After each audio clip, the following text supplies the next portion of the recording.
Welcome to this online international discussion organized by the Department of Early Childhood Education at the Education University of Hong Kong.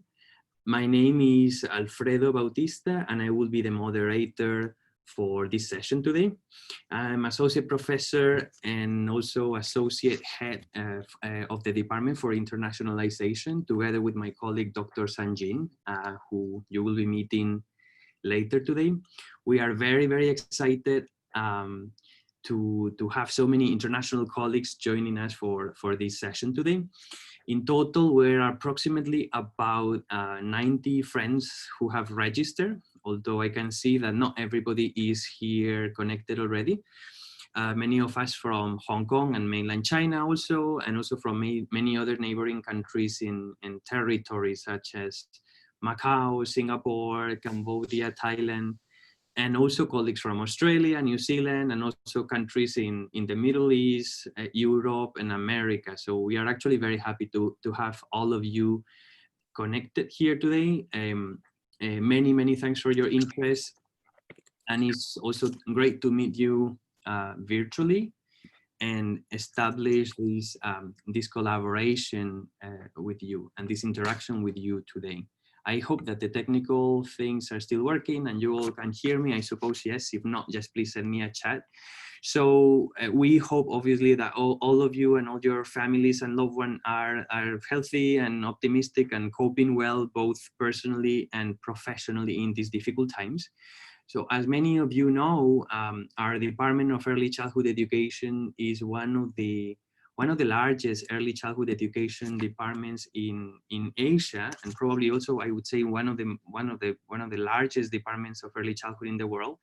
And a few weeks ago, our department head, Professor Kerry Lee, suggested this idea of organizing a sharing session to discuss how early childhood teacher educators around the world are actually have been working during this COVID-19 period, which has obviously greatly affected many sectors and socioeconomic activity, including, of course, early childhood education. So what we would like to do in this 1 hour session is, first, we would like to share with you how our department has been working and trying to solve in the best possible manner all the millions of problems and challenges that all of us have encountered in this period. And then we would like to hear from you and discuss with you your experiences, right? So that we all can learn from one another and benefit teacher educators and young children ultimately. So our plan is to structure the session in the following manner. So first, we are going to have Professor Kerry Lee, who, like I said, is the chair of the department, will be welcoming all of you, and he will be talking a little bit about our department and also about why we thought this session would be actually beneficial and why it would be productive to organize. Second, my colleague, Dr. Pauline Chan, who is a senior lecturer in our department, she will be talking a little bit about how we have addressed online teaching matters with our student teachers. Third, Dr. Tricia Wong and Dr. Sanjin, both are assistant professors and associate heads of department. They will be talking about how our department has been providing our full-time and part-time student teachers with field experiences. As you will see, among other topics, my colleagues will be actually talking about describing the challenges we have encountered, how we have addressed all these problems, and also what we have learned throughout the process. Then after these short presentations, we will pose a couple of general questions, and then we will use the breakout function to split participants into smaller groups to discuss with folks from other countries for around 15 minutes and reflect a little bit about how each of us have been working in our respective institutions.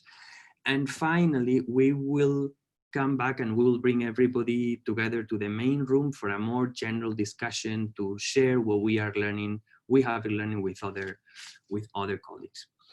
A couple of, before we get started, I would like to just mention a couple of housekeeping matters, guidelines. Everybody is muted by default. We want to have a session that is as as participatory and as possible, right? But obviously we are many people. So to try to keep it organized, everybody is welcome to contribute and to say something, but please, before you go ahead and talk, please raise your hand using this button down here so that we keep it a little bit organized. A reminder that this section is being recorded because later on we would like to be sharing the videos with everybody for our records. And also just a reminder that we might be sharing some photographs of the screen with all of the participants, and might be sharing this in our social platform. So if someone is uncomfortable with picture being taken, so if you don't want to appear, so you can maybe just please switch off your cameras. So without further ado, let me introduce you and give the mic to Professor Carrie Lee, who is the current head of our early childhood department. So thank you very much. Carrie, the floor is yours. Okay, great. Hi, everyone. Let me see. Okay, I guess you can hear me. My name is Carrie Lee, and I welcome you to this session. We have had quite a ride in the last year, especially coming from very orderly Singapore, where things are perhaps predictable and, try to say, not always all that exciting. Coming to Hong Kong, life has been anything but. Can you see me by the way? Let me just see if I can take the screen, the share screen off so that you can see me while I'm talking. Okay, that's better. Okay, so I haven't been in Hong Kong that long, actually. I came to Hong Kong about 2 years ago. The first year was great, settled in and getting back to know my childhood home. And then it started getting quite exciting. I took over the headship at the beginning of the year, and that was when the social protests started dying down, and then COVID-19 hit us. Now, at first, it wasn't too bad. It was just staying at home, working at home, and being quite productive, actually. And then the reality of it really struck home. And I'm sure that that feeling is shared amongst many of us. What is particularly worrying and remains so is how do we manage all these programs that require practicum, that require our own students to go out to kindergartens, see students, and then practice their teaching. We have a particular problem in that most of our teachers are kindergarten teachers, and that they need to go out to see kids who really need a lot of supervision, even if they were to go online. And there are a lot of contradictions in the system. On the one hand, one of our mottos is, well, schools may stop, but teaching don't stop, and we keep going. But how do we actually put that into practice? Just as we worked out a plan, our local education department came out and reminded us that because of the age of the children, they really shouldn't be spending too much time online, and that we should try to find other ways to organize the learning. But with COVID-19, with the partial lockdown, that really is easier said than done. So my colleague and I worked long and hard to try to find out a way to first of all, to help our children so that they're not overly bored at home. We came up with some webinar for parents and for teachers to give them some suggestions as to how learning can continue at home. And what is the focus of this meeting is one thing that was upmost in our mind. How do we organize the assessments, the practicum, and give our own students the experiences that they need in order to graduate and to get their teacher's license at the end of their courses. And one of the major things that was quite difficult for us was that even for our graduating class, we have over 800 students. So it's not just a matter of going out and finding a few children who are willing to be our guinea pigs, is doing so at volume. So when I talked about this with my colleagues, we were thinking that, well, we can't be the only one in the world who is undergoing this issue? Are there what is everyone else doing? Are there better ways than the way in which we have organized things so far? So I thank you for joining us this afternoon. I hope to exchange some ideas and to be able to learn from all of you. So let me just get off the stage now and let my colleagues share with you some of what we had planned and what we are still planning.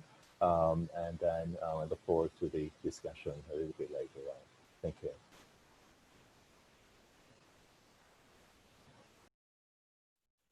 Thank you very much, Gary. So coming back to the schedule. So like I mentioned before, our next colleague sharing with us today is going to be Dr. Pauline Chan, who is going to talk to us about online teaching and how our department has been structuring online teaching during this period. Pauline, are you ready? Yes, there is a pool, right? Can we start the pool? Sure, absolutely. I'll just... All right. Yes. So, hi everyone. I'm Pauline from ECE department. I'm taking care of the learning and teaching matters in the department. I want to start my presentation with one question. So I would like you to to reply to this question. You can tick more than one box. Okay. So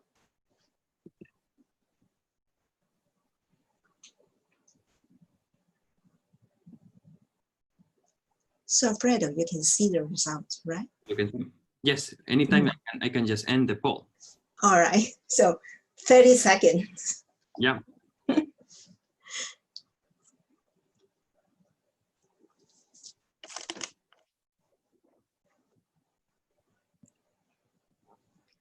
Share result. Yes, let's see the result. Oh, nice. So you see, everybody got some change, and then the highest rating is you become more creative. All right, so I think it's quite close to our experience. Now I want to share my PowerPoint. Yeah, you need to share. Share screen. Yes. Okay. So I hope you can see it. Oh, it's the end. All right. Okay, so my topic is I want to share with you, use 5 minutes to share with you our attempt to bring a new normal to our learning and teaching practices. And so actually turning online, turning face-to-face lesson online is not new to our department. Well, maybe most of you know that Hong Kong tackles some social problems. So we have class suspension experience last year. But this experience is quite different from now, because at that time we use a synchronous mode to replace face-to-face lessons. So we have forum discussion, we have voice over PowerPoint, and therefore it's unlike now we use Zoom in every lessons most of our time. But there is one good time that help us to prepare well for the Zoom, for the launching of Zoom lesson. This is the Lunar New Year break. During this break time in February, because most of the students they are not coming back to the campus, and we don't have classes, and therefore we buy time to prepare our colleagues. Even though we have some experience over online learning, but when you know that you don't have face-to-face learning, and then you have to shift all classes online, we receive a lot of negative feedback from colleagues and also from students, like I have no mask to go out to buy the device you need. I don't want to go out because I'm afraid of being infected. So I want to keep social distance. Everyone don't want to go out. Everyone don't want to try something new because of the psychological unstable. And therefore, after this 4-month experience, we come out with some learning from these 4 months of experience. So I want to share with you 3 big learnings. The first one is in order to conduct online learning, the first thing that is the most important is having a very stable and reliable platform. And therefore we and university organize every day Zoom workshops to help colleagues to master the technology. So we have more than one workshop every day for students and also for colleagues. And also for students who don't have Wi-Fi, or the plan is not that updated, and the university will provide support for this lot of students. And also they provide support for us to buy device, they provide device to choose to conduct the lesson. And thirdly, and most importantly, is because the Zoom lesson is not a walking PPT. We want interaction, and therefore we try to introduce some of the interesting functions in Zoom, like you will use later, like breaking room discussion, polling, voting, whiteboard. All these things we believe will become more attractive. And besides this, we have other device, other functions gradually introduced to colleagues, like Padlet, like puzzle, all these things. The second learning is about the policy, because the policy drive your actions, and therefore the policy we set must be very clear but compassionate, because everyone is under stress. And therefore, first of all, the university will say the minimum Zoom lesson in order to allow you to have some freedom to organize your lessons. For the 3-hour lesson, you don't need to go to Zoom all the time, but you can have a mixture of other different kind of learning activity. So that, because some of our students, they maybe have 6 hours of lesson every day. So if you ask them to do 6 hours Zoom, they will blind. Okay, so we have different sort of activity, but we have minimum hours. So this is the 50% over face-to-face lesson. And secondly, the most important policy is attendance policy, because we count attendance, and then we need to tell the student that, okay, apart from the electronic record, we also count your participation to make sure that the student are engaged in the activities. And the third one is the assignment policy. So we encourage online consultation. We encourage colleagues to change the assessment task without changing the intended learning outcome. And we change the rubrics so that the students know that what they are going to be assessed. And most importantly, we changed the deadline. We extended the deadline so that students will have more time to prepare their video presentation, or online group discussion, online forum, online chat. And after receiving all the assignment, we provide feedback on Turnitin so that the students do not need to come back, and they can get the feedback immediately after marking. The third learning is about communication. Regular and timely feedback are very important. So for communication, in my experience, I find that we need to take care of individual course needs, because some courses, they have a very heavy practical element that may require to extend the assessment to another semester, and then we need to have a special consideration for this kind of courses. And the second is about taking care of individual students' needs, because some students, they live in some remote area, and some students, they live overseas or trapped in China. Then we need to communicate with the students, know their situation, and then provide different measures to fit their need. And finally is our part-time ECE student, the in-service student. So during that time, they need to take care of their full-time job. They need to prepare video for their children, and also they need to handle the homework. And therefore, for the part-time student, we also give them a special treatment, like have more consultation, more guideline for them to do their homework. And finally is to take care of individual teachers' needs, because some teachers, they may have, they really have some maybe a materialistic need, or they don't have sufficient marks to go back to the university. So we use different way to communicate with them. Even they miss some Zoom lessons, then we try to provide one-on-one support for this colleague in order to help them to run the Zoom lessons smoothly.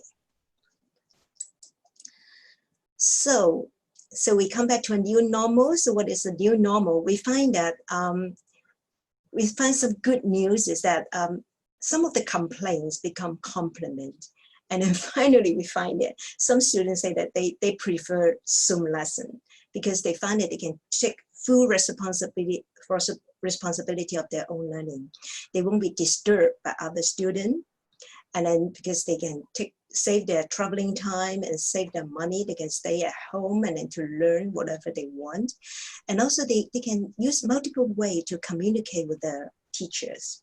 Zoom, WhatsApp, Moodle. So they're making use of this way to control the learning, to manage the learning. And also for our colleagues, some of them also want more Zoom lesson because they find that, okay, so through this experience, I find that I have the ability to manage a complicated platform. And also they develop the confidence to do more Zoom lesson in the future. And they find that they do not need to handle the classroom student problem because the Zoom platform don't have classroom problem, so that they can focus on designing the teaching activity and also focus on the teaching and learning. They also find that they save time and save energy to travel. So what is the future? I don't know, but I think this is a very good start, and then it gives both student and colleagues more opportunities and more way to take up their learning. This is all my presentation. Thank you. Thank you very much, Pauline, for sharing with us about online teaching. So like I said before, now we are going to continue with our colleagues, Dr. Tricia Wong and Dr. Sanjin, who are going to share about full-time and part-time student teachers' field experiences. So please, Tricia and Sanjin, please go ahead and share your screen with us. Thank you.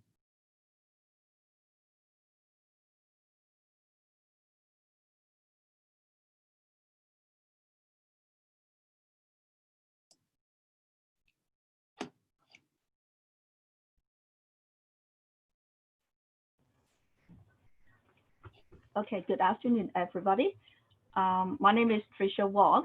Here I will share with you about the special FE arrangement in our university due to the school suspension.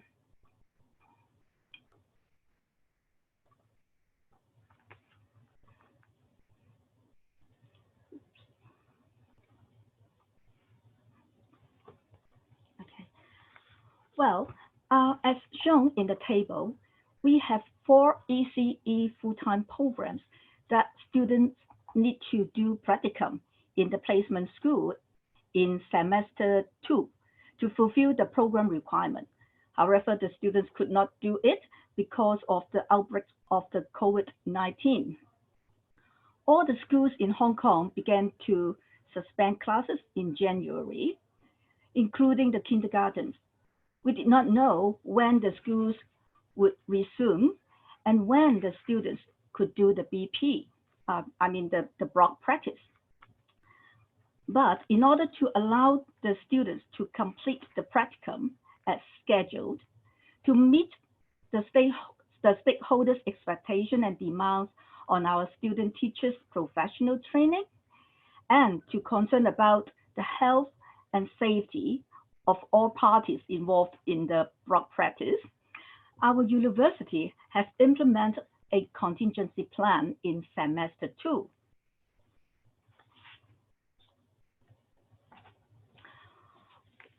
Well, this diagram will show a general picture of our special FE arrangement under the school suspension. We divided the block practice into 2 stages. Stage 1 is the non-on-site BP.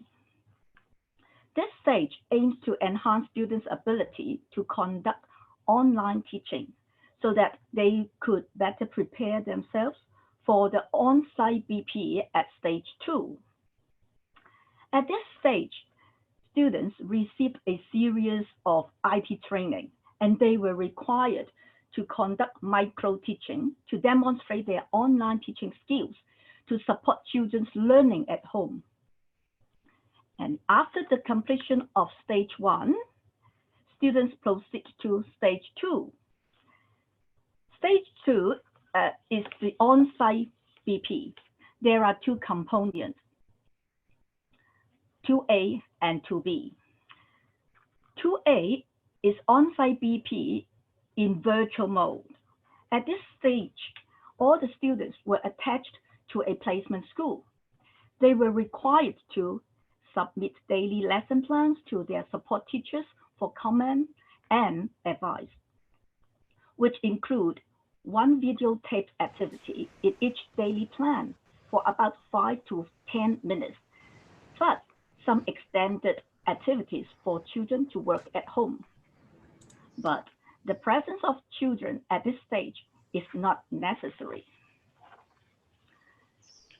Stage 2B is an enhancement of on-site BP, in which an enhancement learning platform we call EOCP, EdU Online Class Platform, is launched by the university. Students who performed well in stage 2A will be invited and coached to showcase their teaching performance in a centrally managed platform set up by the university, either in a videotape mode or online real-time mode. Children of the placement schools have the priority to enter this learning platform. Well, recently in May, the government made an announcement that all schools in Hong Kong could resume in phases, including the kindergarten grade 3, we call K3, who are the children between 5 to 6 years old. Therefore, the university take this opportunity to launch a post-BP enhancement scheme to provide students with opportunities to engage in teaching and face-to-face interaction with children in various forms. For example, being involved in group learning activities, helping the kindergarten teachers to prepare for graduation activities for the K3 children, assisting teachers to arrange transition activities for children who will transit to primary 1, or doing some class teaching. So students who take part in this scheme will start going to the placement school between the middle of June and the end of July. So this is all I want to share with you today about the special practice on the full-time students. And further to my sharing, my colleague, Dr. Sun, will share the practice on the part-time programs.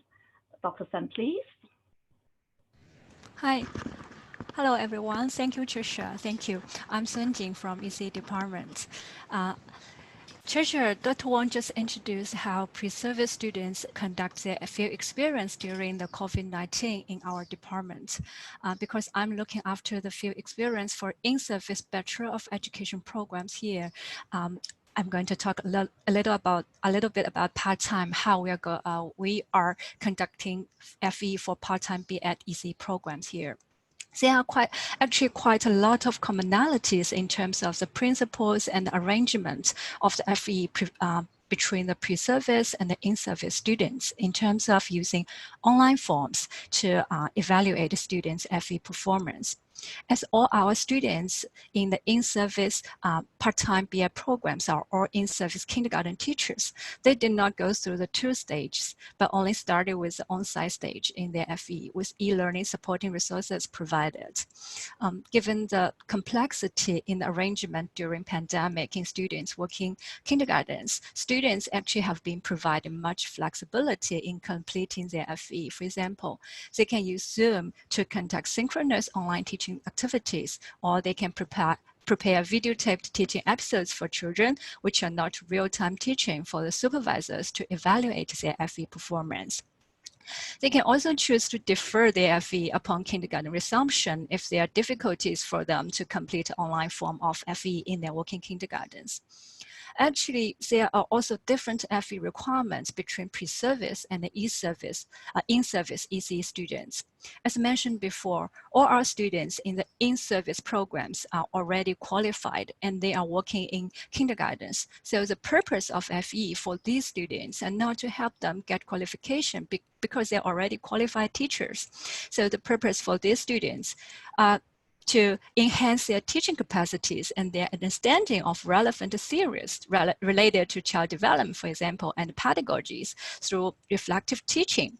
Therefore, the designed teaching activities for FE for these students should not only be the ones aligning with the kindergarten curriculum, but the ones to reflect the focus programs, problems they want to solve in their teaching. For example, some students aim to support children's language development through, for example, storytelling activities. Some aim to facilitate children's social emotional development in physical activities, etc., etc.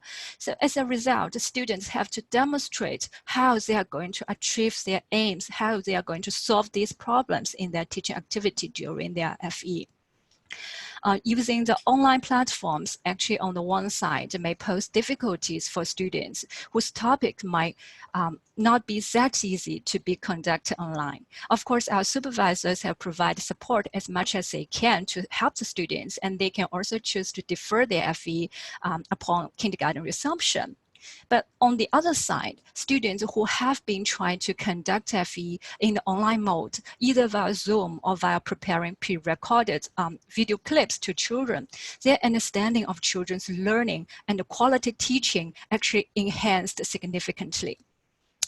After several sessions of FE supervision session, I actually heard from my students. They told me that the process of preparation to reconceptualize the whole teaching activity and select appropriate contents to be applied on the Zoom activity is just a struggling but beneficial process. Students can tell me that they gained a lot and they have become more confident on their teaching competences than before because of the whole process. So I think online teaching should not only be a process of adopting, for example, some e-learning skills, but should be a process of conceptualizing quality teaching activities for young children on the online platforms.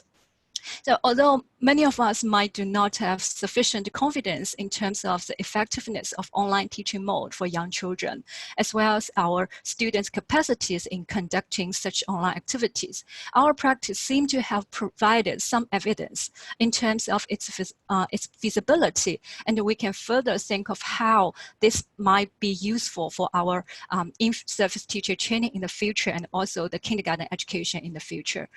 This is a sharing from part-time programs, and Alfredo, I'm going to give the time back to you. Thank you. All right, thank you very, very much, Tricia and Sanjin. So, so I'm sure, let me try to find the way to find to share my screen again. So I'm sure many of the friends in the audience, as they were listening to your presentations, I'm sure that many of the things that you have been discussing and sharing have sort of resonated a lot with the experiences that all of us are having in these past months, and probably some of the things we have learned along the process have also connected in a way what things that you have been also doing in your institutions, or with ideas that you have been also trying, etc. So let me just check. We would like to do the following, right? So our plan, because like we said in the beginning, we would like to try to make this session as not as a lecture, but rather as a conversation, as a discussion. So this is what we would like to propose now. We have thought of these two prompts, these two questions. The first one: what is the most important challenge that you have faced during the pandemic, and how did you tackle this challenge in your own jobs, in your own institution? Number two: how will you use the new skills that you have learned during the pandemic in the future.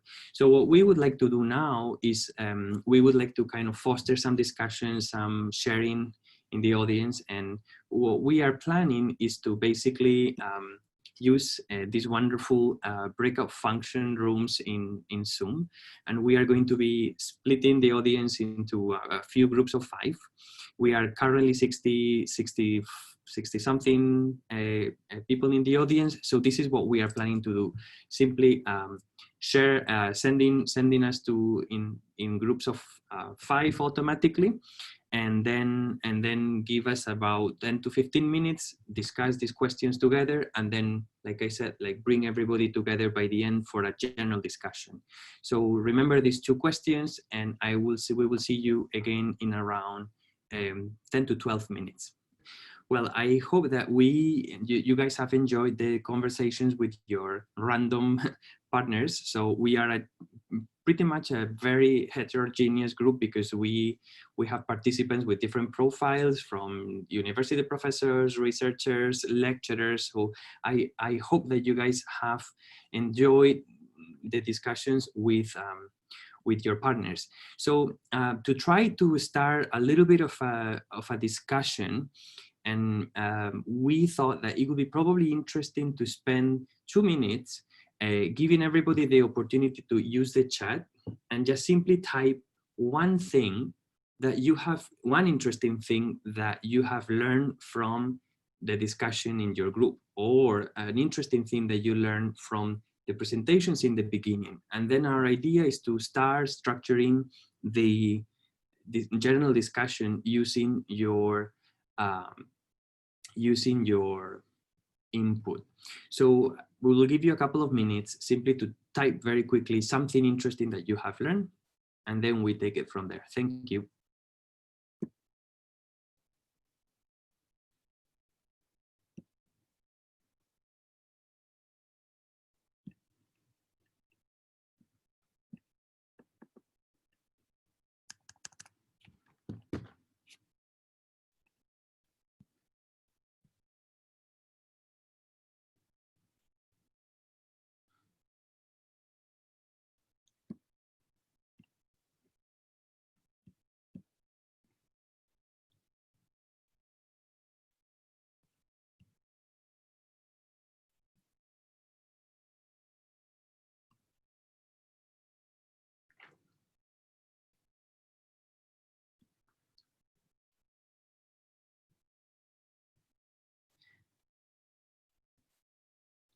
Okay, so I can see already a lot of comments and a lot of sort of takeaways that each of you has shared on the screen.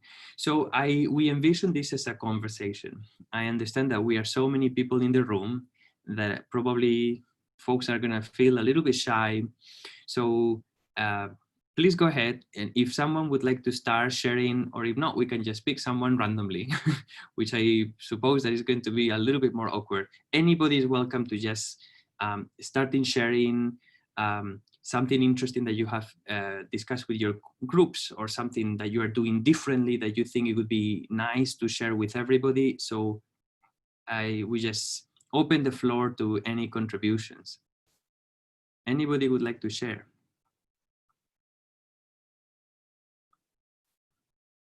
For example, I saw my good friend Zachary Walker, who is in the room. Hi, Zachary, who shared the idea that there are just many opportunities as challenges. It is not all negative. So Zachary, could you like to share hello with all of us? Good to see you, sir. How are you? Good. Thank you. No, I was just, one of the things that I think is really important for us all to remember as we go through this is I think it's easy to get negative and talk about, oh, it's so hard, and oh, it takes so much time, and any learning curve is challenging. But I think one of the things that we talked about in our group is that, you know, there's also a lot of opportunities, and we also have a lot of our students that this is actually really good for. If you look at students with disabilities, we know that technology oftentimes makes things more accessible. We know that there's lots of students that now don't have social pressures, or aren't being bullied in schools, that aren't feeling the same kind of assessment pressures. And so I just think that our language around all of it is important. And we can talk about challenges, but we can also talk about, what are the biggest opportunities that we have? And I think that that's something really important to remember. Thank you very much, Zachary. Anybody would like to follow up? Please don't let me talk all the time. I think it's going to be probably more interested in all of us contribute. I would love to hear what Myra Baxell has to say. That'd be fantastic. I saw her also. Myra, how are you?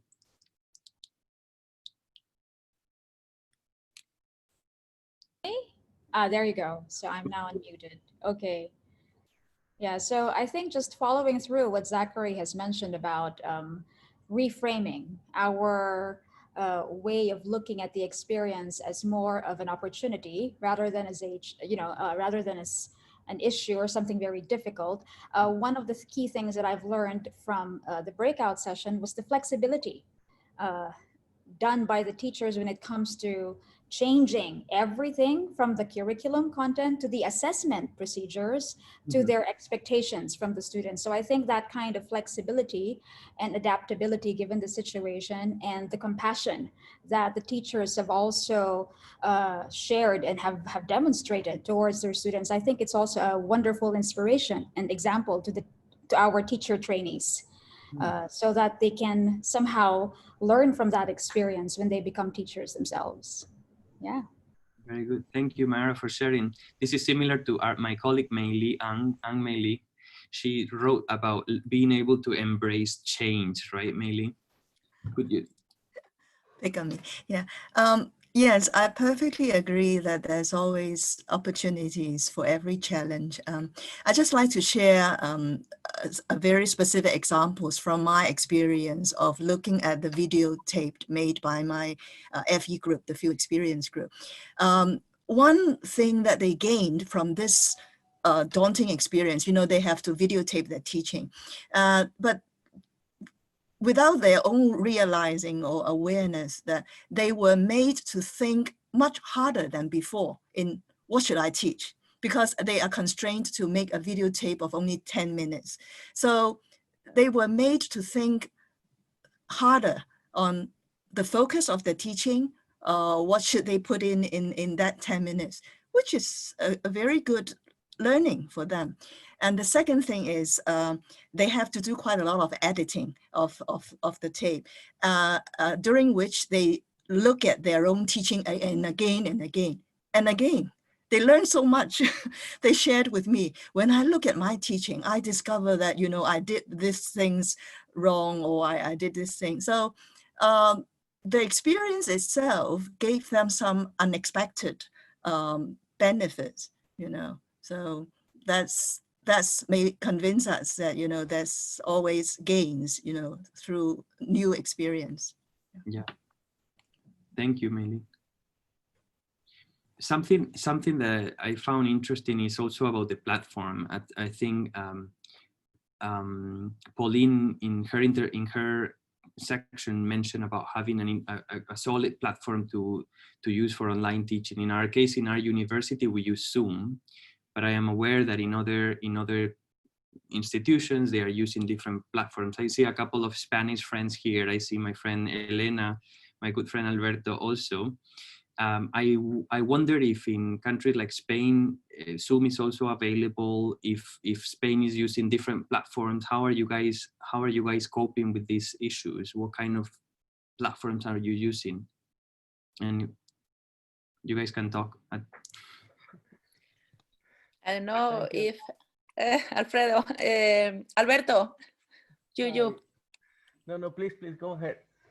No, okay. No, I am using Zoom and maybe Blackboard or similar platform, really. Yeah, that's the same for us. My university is using Google, so we use Google Meets normally. But many other universities, and many other places are using Zoom or the virtual classrooms also. Yeah. And Skype, Skype, you use Skype Empresarial. I don't know, the translation is business Skype for meetings, the department or similar, but it's a field for development. Mm-hmm. Okay, right. Good. So are you, I know that Spain started with all this online teaching later than Hong Kong. In Hong Kong, we started with all online teaching sort of mid-February, whereas you guys have started significantly later. So I suppose that you guys are now facing challenges that in our university we face in February. So how do you think colleagues are coping with all of this changes? Sorry. Well, do you want me to go ahead, Maria Elena? So we started at the mid-March or something like that. So that means like we are already finishing the semester.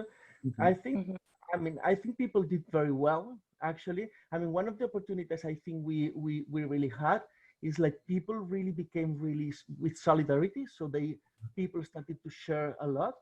So you really could find a lot of things like this kind of initiatives, for example, of sharing. We are people from all over the world just sharing experiences and so on. So we really found a lot of like materials or initiatives or all that on the internet. So I think that was really good. And I think one of the challenges we have is like this mix of being all online and wanted to do it very well online, but also just claiming to be an online face-to-face university and trying to come back to the normality. So we are now in the process. So we did online for this year, but we are now claiming to come back to the new normality. So this trying to be half face-to-face and half online is now probably one of the most challenges we have. Like, how are we keeping this authentic experience? Just trying to be half face-to-face and half online for the next year. So until we recover the full normality of the face-to-face again. So how are we going to do this work? And universities and people are taking different paths to do that. So I think that's one of the challenges we face now. Sure. Yeah, I agree. We are waiting for instructions, but people are more flexible. And I think we are working in a collaborative way more now than in the past, because we need to share every material, every idea for development within our students, and we need to learn of this situation. Of course. Thank you, Elena. Thank you. Thank you very much, Elena, Alberto. So we saw a couple of, I was trying to, at the same time I'm listening, at the same time I'm reading very interesting comments. And I was just looking at this comment by Eleanor. I just lost it. All of this is changing a little bit fast. I was reading one by, I just lost it. I just don't know. I was reading, someone from Australia was saying that we are developing at the moment a platform. I'm really sorry. I just can't find it because this is actually moving now. Okay. Anybody can contribute. Please don't wait for me to ask you. Okay. Oh, Myra was referring to Eleanor. We are also using MS Team for individual meetings and tutorials. And then Wei Peng, how are you guys doing in Singapore so far? You're saying that you see potential for using the mode of online teaching to develop computer-mediated PD programs for teachers. Wei Peng, would you like to contribute something? I see you here. I'm very good. Hello, Alfredo. Yeah, I think because actually in this special circumstance, we do feel that now we can only do online teaching. And this is actually an opportunity for me to learn that actually is very powerful, especially that when we consider to really scale up some effective PD programs for early child teachers, for those teachers who may be from less advantaged backgrounds in rural areas, for example, sometimes it could be it can become another way of training them. And of course, we need to support them with facilities, but it's actually, it could be cheaper actually, if we can support them well. And this kind of technology-based PD programs is also more, can be more standardized. Absolutely. I mean, just thinking of myself, right? So I wouldn't have been completely unable to organize such a thing with my colleagues, inviting people from so many other institutions and countries. I didn't have the skills, this skill now to do this at this moment. And also in terms of doing professional development programs, as Wei Ping just said, so this opens a lot of opportunities. So absolutely. I see another very interesting comment. Thank you, Wei Ping. So I see another interesting comment from Joe Treganza, but I don't know this person. So if you could share, Joe, how are you? Where are you from? Very well, thank you. I'm from England. I'm at University of Sussex, and I'm the director of teaching of initial teacher education in Sussex.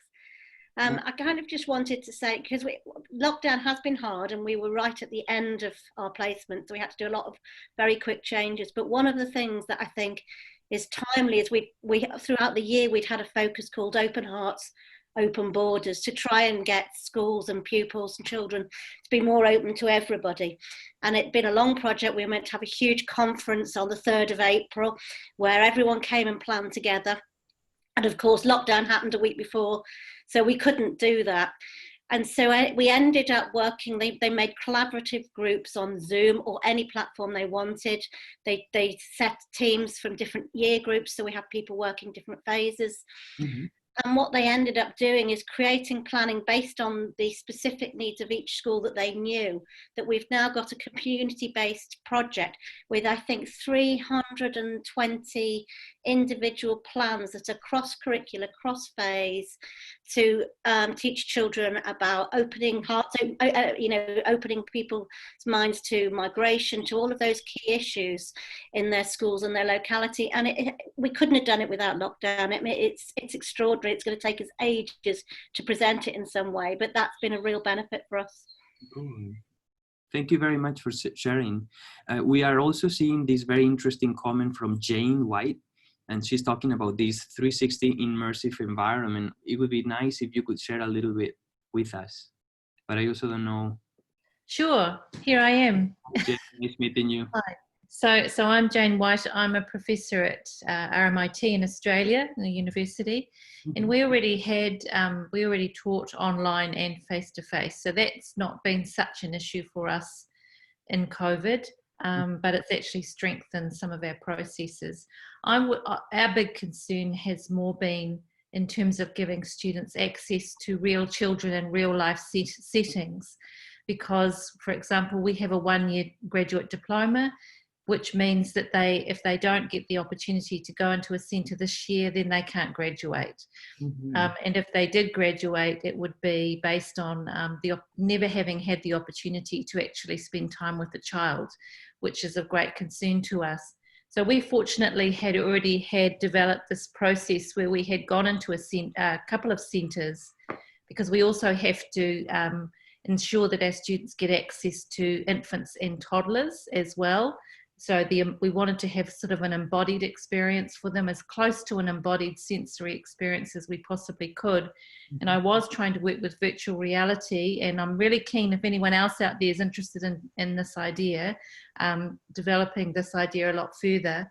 But this year we tried this 360-degree immersive footage, where the students could go in to literally go in with their mouse into a centre, sit alongside the children, eavesdrop into their conversations, follow the teachers around to see how they deal with certain situations across different age groups. And that has been, for some students, quite transformative, and something that we found works very well. Thanks. Great, thank you so much for sharing. Well, I know that it's already a little bit more than 5 for us here in Hong Kong. So we said that this could be like a discussion for about 1 hour. So I can see that some of the colleagues are already leaving the room. So we wouldn't like to keep you here much longer. Unless anybody has any questions or anything that someone would like to just share with the rest. I see a lot of interesting comments going on, but like I said, we would like to keep you here much longer. So I suppose many people are saying thank you and leaving. So I think what we could just say is like, thank you so much for being here with us today. It has been very interesting to at least start this conversation, start sharing, and create a little bit of an online community. So from the Department of Early Childhood Education in Hong Kong, I thank everybody. We would stay in touch, and probably we can continue to organize these kind of conversations to keep learning from one another and keep sharing, and hopefully become better and stronger with all these situations. So thanks thanks very much everybody, and hopefully we will we'll meet again very soon. All right, well, thanks for your time and see you soon. Bye bye.